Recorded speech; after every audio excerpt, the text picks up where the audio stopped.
ওই পাগলের এক পাগল বলছিল যে মিয়া তুমি গরু কেন, ভালো মানুষকে পাগলে বলতেছে গরু কেন, তাই ঘুরতেছি গরু তালাশ করি, একটা গরু কিনবো, পরশুদিন কোরবানি হবে, কোরবানির গরু তালাশ করি কিনবো।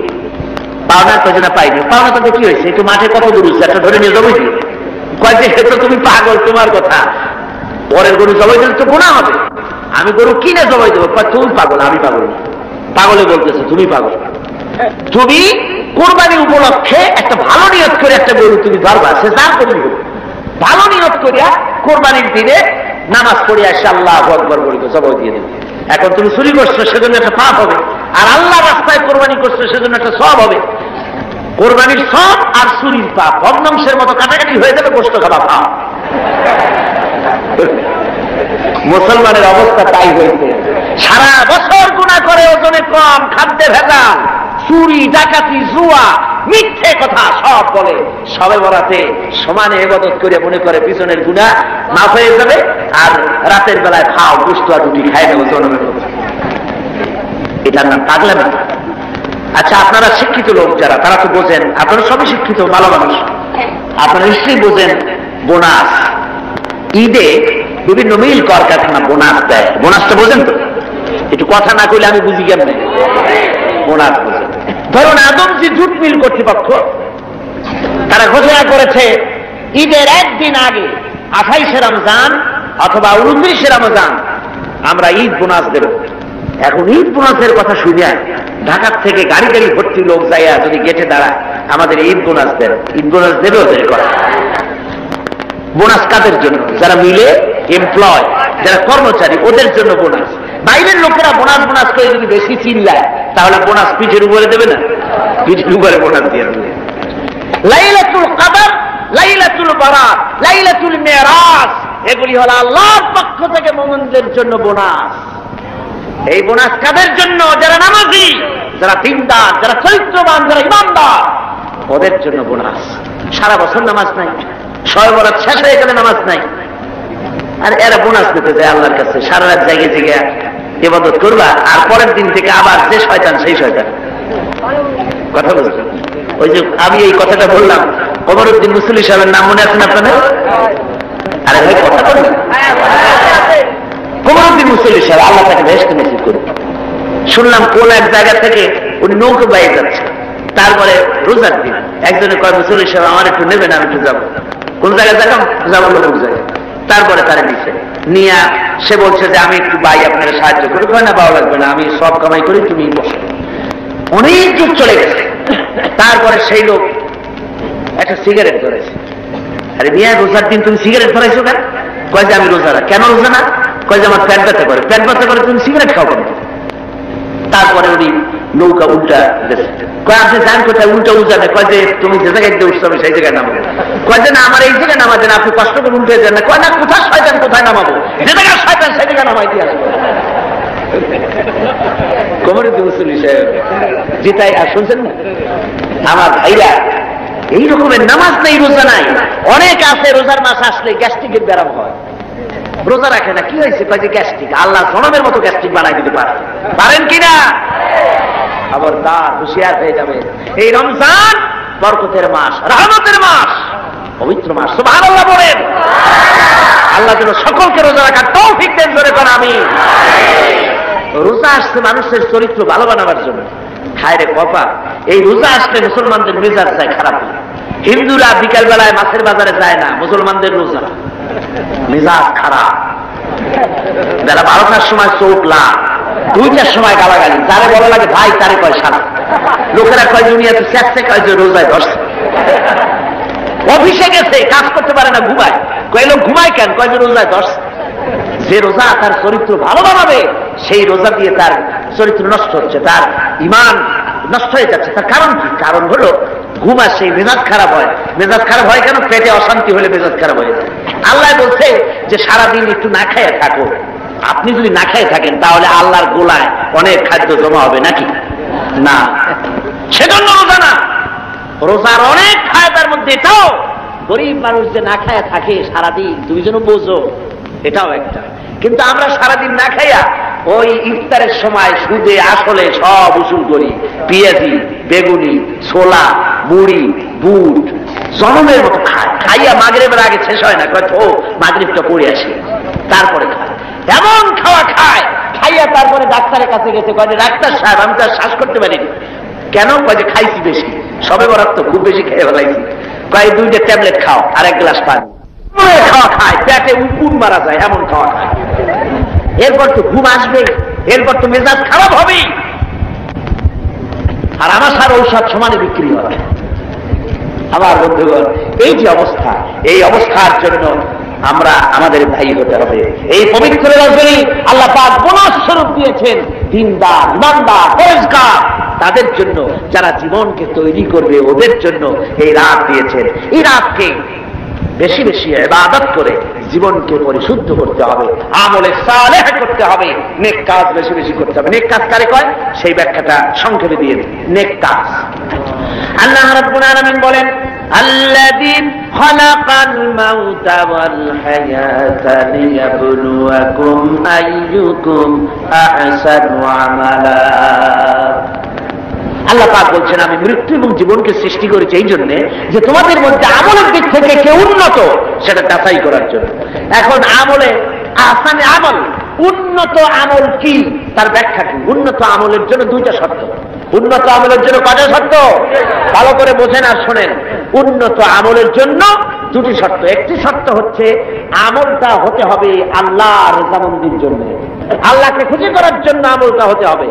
2 নম্বর শর্ত হচ্ছে আমলটা হতে হবে সুন্নতে নববীর উপরে, রাসূল পাক যেভাবে কাজটি সম্পাদন করেছেন তার উপরে হতে হবে, তাহলে এটা হবে আহসানে আমল। আপনি নামাজটা কেমনে পড়বেন? আপনার পীর সাহেব যেমন পড়েন ওই রকম, আপনার মাওলানা সাহেব যেমন পড়েন ওই রকম, আপনার মুহাদ্দিস সাহেব ওই রকম না। আমার নামাজ পড়তে হবে, রাসূল পাক সাল্লাল্লাহু আলাইহি ওয়াসাল্লাম বলেছেন সাল্লু কামা রাআইতুমুনি উসাল্লি, নামাজ পড়ো সেইভাবে যেভাবে আমাকে পড়তে দেখো। সুবহানাল্লাহ। রাসূল হচ্ছেন মডেল, সব ব্যাপারে আদর্শ। জনাবে মুহাম্মদ রাসূলুল্লাহ সাল্লাল্লাহু আলাইহি ওয়াসাল্লাম, তার অনুকরণ অনুসরণ জীবনের সব ক্ষেত্রে করতে হবে। তাহলেই প্রত্যেকটি কাজ আহসানে আমল হবে, উন্নত মানের কাজ হবে। যদি সত্যিকারের আমরা সে আমলটাকে আল্লাহকে খুশি করার জন্য করি, তাহলে বুঝতে হবে প্রথম কাজ ঈমান, 2 নম্বরে নেক কাজ। 2 নম্বরে কি? নেক কাজ। যদি ঈমান না থাকে আর অনেক ভালো ভালো কাজ আপনি করেছেন, তাহলে হবে 0 + 0 + 0 সমান সমান কত হবে? 0ই। এই জন্য কাজটি আল্লাহকে খুশি করার জন্য হতে হবে, নেক কাজ দিয়ে জীবনকে ভরে ফেলে দিতে হবে, জীবনকে ভরে ফেলে দিতে হবে। 3 নম্বরের যে কথাটি জীবন সফল হওয়ার জন্য তা হচ্ছে ইল্লাল্লাযীনা আমানু ওয়া আমিলুস সালিহাতি ওয়া তাওয়াসাউ বিল হাক্কি ওয়া তাওয়াসাউ বিস সাবর। ঈমান, আমলে সালেহ, আর 3 নম্বরের কাজ হলো হকের দাওয়াত দেওয়া। 3 নম্বরের কাজ কি? বলুন 3 নম্বরের কাজ কি? হকের দাওয়াত। হক কি? ইসলাম। হক কি? জোরে বলুন, হক কি? ইসলামের দাওয়াত দিতে হবে, ইসলামের দাওয়াত দিতে হবে, ঘরে ঘরে পৌঁছে দিতে হবে ইসলামের দাওয়াত। মানুষকে বুঝাতে হবে ইসলাম ছাড়া উপায় নেই। ইসলাম হচ্ছে একটা কমপ্লিট কোড অফ লাইফ, মুকাম্মাল নিজামে হায়াত, একটি পরিপূর্ণ জীবন ব্যবস্থা যার মধ্যে আছে অর্থনীতি, সমাজনীতি, রাজনীতি, সব আছে। কোরআন শরীফে আছে না অর্থনীতি, রাজনীতি আছে না? আমাদের দেশে কথা উঠেছে যে ধর্ম নিরপেক্ষতা অবলম্বন করতে হবে, ধর্ম আর রাজনীতি আলাদা। এ ধরনের কথা শহরে বন্দরে হয়, মানুরি পাড়ার মতো এই প্রত্যন্ত অঞ্চলে সব জায়গায় এসব কথা বোধহয় বলা হয় না, বলা হয় ধর্ম আর রাজনীতি আলাদা বলে। আমার ভাইরা মনে রাখবেন, ধর্ম নিরপেক্ষ মতবাদ এটি একটি কুফরি মতবাদ। যারা বলে এটি কি মতবাদ? দুনিয়ার সব আলিম, সব মুহাদ্দিস, সমস্ত মুফাসসির একমত, ধর্ম নিরপেক্ষ মতবাদ হচ্ছে কুফরি মতবাদ। যেহেতু আল্লাহর কথার সাথে সম্পূর্ণ কন্ট্রাডিক্টরি কথা, সাংঘর্ষিক। আল্লাহ বলছেন ইয়া আইয়ুহাল্লাযীনা আমানু আতিউল্লাহা ওয়া আতিউর রাসূল ওয়া উলিল আমরি মিনকুম। ও বিশ্বাসীরা, তোমরা যারা আমার উপর ঈমান এনেছো, আল্লাহর পরে আল্লাহর আনুগত্য করো এবং রাসূলের আনুগত্য করো। কোন ক্ষেত্রে আনুগত্য করো? সকল ক্ষেত্রে। কিন্তু ধর্ম নিরপেক্ষবাদী যারা, তারা বলে যে ধর্ম ব্যক্তিগত ব্যাপার, ধর্ম ব্যক্তিগত ব্যাপার, জীবনের সব ক্ষেত্রে ধর্ম পালন করা যাবে না, এই কথাই তারা বলে। অর্থনীতিতে, সমাজনীতিতে, রাজনীতিতে ধর্ম পালন করা যাবে না, ধর্ম ব্যক্তিগত ব্যাপার। তাহলে কোরআনের আয়াতের সাথে সাংঘর্ষিক হলো না? জোরে বলেন, সাংঘর্ষিক হলো না? এই জন্য ধর্মনিরপেক্ষ মতবাদ হচ্ছে একটি কুফরি মতবাদ। যারা বলে ধর্মনিরপেক্ষ মতবাদ দিয়ে সংখ্যালঘুদেরকে নিরাপত্তা বিধান করার জন্যই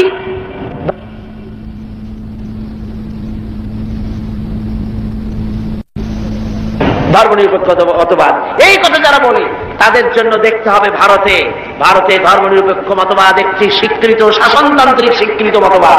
কিন্তু এই মতবাদ দিয়ে তাদের দেশে তারা কি সংখ্যালঘুদের জান মাল এবং তাদের উপাসনালয়কে নিরাপত্তা দিতে পেরেছে? জোরে বলেন, পেরেছে? ধর্মনিরপেক্ষ মতবাদ আরেকবার প্রমাণ করে দিল যে এটা কোনো মানুষের জন্য সঠিক মতবাদ হতে পারে না। ওরা বাবরি মসজিদ ভেঙেছে। ভারতের প্রধানমন্ত্রী নর পশুরাও, এটা নরসীমা না, এটা নর পশু। পৃথিবীতে কোন মানুষ আজ পর্যন্ত মসজিদ ভাঙ্গার অপরাধ পৃথিবীতে কেউ করে নাই, ঠিক কিনা কথা? কেউ করেনি। এই পৃথিবীর সবচেয়ে নিকৃষ্ট শয়তান নর পশু ভারতের প্রধানমন্ত্রী, এটা কি শয়তান? জোরে বলে, ওটা কি? এই শয়তানটি বিজেপি দিয়ে মসজিদ ভাঙাইছে। বাবরি মসজিদের উপরে যখন শাবল এবং কোদাল চলতেছিল, সিএনএন কেবল নিউজ নেটওয়ার্কের মাধ্যমে যখন আমরা এই দৃশ্য দেখেছি, আমার তো মনে হচ্ছিল যে এই শাবলগুলি মসজিদের উপরে পড়ছে না, বরং পৃথিবীর 125 কোটি মুসলমানের কলিজার উপরে পড়তেছে। মুসলমানদের কলিজা ভেঙে চুরে ওরা টুকরা টুকরা করে দিচ্ছে। মসজিদ ভাঙা হয়, এরপর সে মুসলমানের কলিজায় আগুন জ্বলে না, ওইটা কি মুসলমান? ওইটা কি মুসলমান? মুসলমান। ভারতের মুসলমানেরা তারা রাস্তায় নেমেছে, নিরস্ত্র প্রতিবাদ করতে রাস্তায় নেমেছে। নরপশু পুলিশেরা এই মুসলমানদেরকে গুলি করে পাখির মতো শিকার করেছে। যখন মসজিদ ভাঙা হয়, পুলিশেরা রাইফেল নিয়ে নীরব দর্শকের ভূমিকা পালন করে, একটা ফাঁকা গুলিও করে না। অথচ মুসলমান গুলি মেরেছে, একটা দুইটা না, হাজার হাজার মুসলমান মেরেছে। এ পর্যন্ত শত শত মসজিদ ভেঙে তারা টুকরা টুকরা করে ফেলেছে। ভারতের একটা বড় রকমের এজেন্ট, বড় রকমের দালাল ভারতের একটি দল আমাদের দেশে কাজ করে, আছে না? আছে কিনা কম? ভারতের এই গোলামেরা বাংলাদেশ পার্লামেন্টে যখন ভারতের এই কাজের প্রতিবাদ আর নিন্দা জানাচ্ছিল, সেই গোলাম দলটি যদি 5 ভাগ বলেছে মসজিদ ভাঙার কথা, 95 ভাগ বলেছে ভারতের স্বার্থের কথা। জোরে কর নাউযুবিল্লাহ। ওরা মসজিদ ভেঙেছে, টুকরা টুকরা করে দিয়েছে। আমরা মসজিদ ভাঙার প্রতিশোধ নিতে গিয়ে বাংলাদেশে কোনো মন্দির ভাঙতে পারি না, ঠিক কিনা? জোরে বলেন, ঠিক কিনা? মন্দির ভাঙা যাবে না। যদি কেউ মন্দির ভেঙে থাকে কোথাও, নিশ্চয়ই সব অপরাধ করেছে। আমরা ইসলামের প্রতিশোধের নীতিতে বিশ্বাসী নয়। অপরাধ করেছে ভারতীয় হিন্দুরা, সেজন্য বাংলাদেশের হিন্দুরা দায়ী নয়।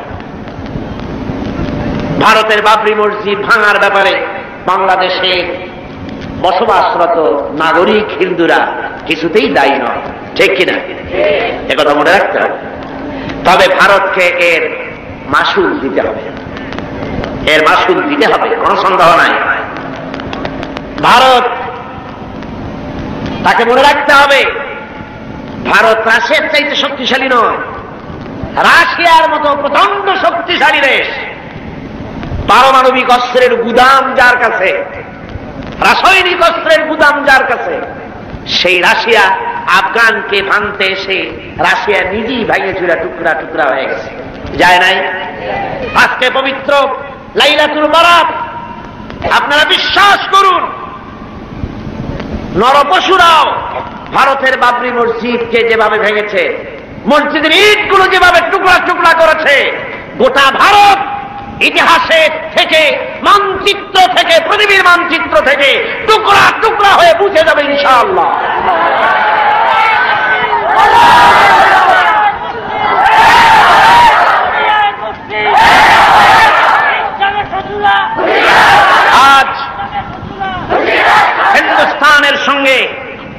মুসলমানদের একটা লড়াই হবে, হিন্দুস্তানের সাথে মুসলমানদের একটা যুদ্ধ হবে। এটা আমার কথা নয়, এটা বলেছেন বিশ্বনবী জনাবে মুহাম্মদ রাসূলুল্লাহ সাল্লাল্লাহু আলাইহি ওয়াসাল্লাম। ইবনে মাজাহ শরীফের হাদিস। হযরত আবু হুরায়রা রাদিয়াল্লাহু তাআলা আনহু হচ্ছেন রাবী।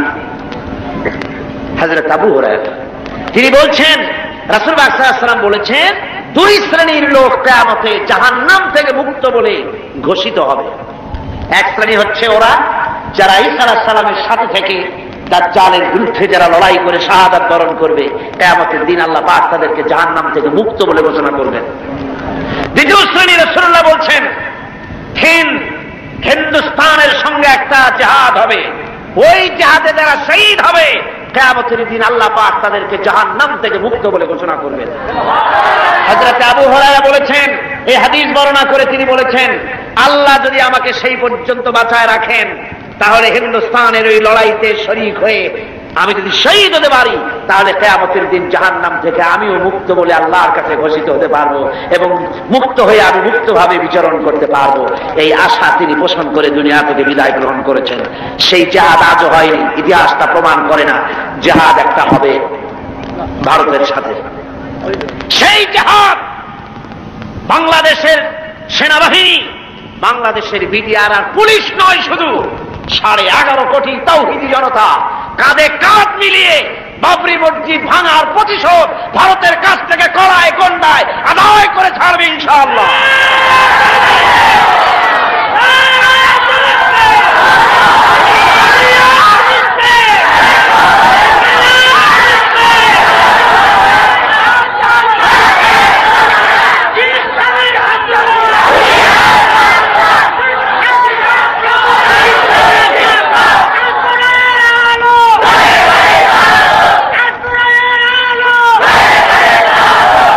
কথা মনে রাখতে হবে, আল্লাহ পাক মুমিনদের সাথে থাকেন।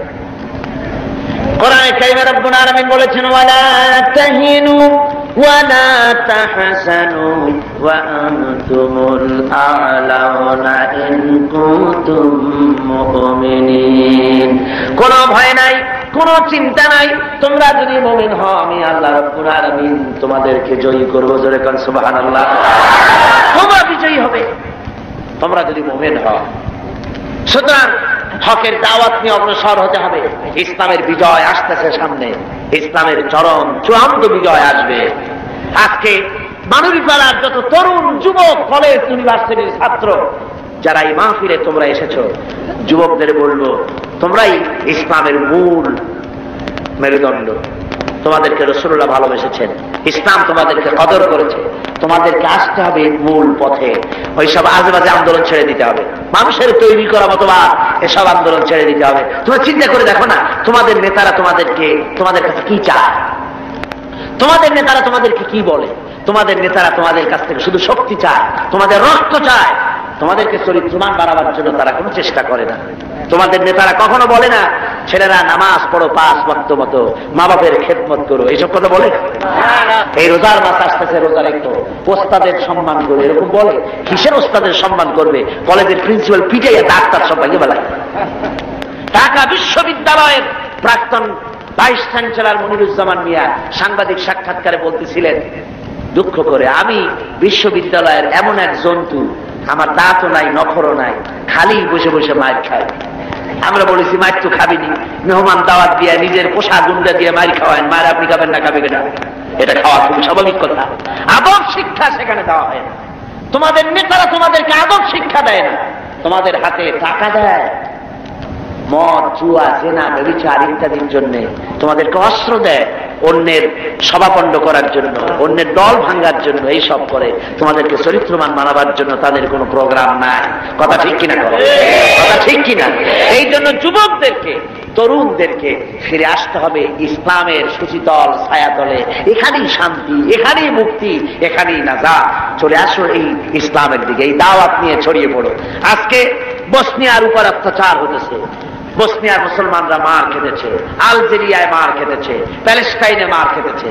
প্যালেস্টাইনের নো ম্যানস ল্যান্ডে ইসরায়েল আর লুবনান, এর মাঝখানে নোম্যান্স ল্যান্ডে প্রায় 500-এর মতো ফিলিস্তিনি মুসলমানেরা কষ্ট পাচ্ছে।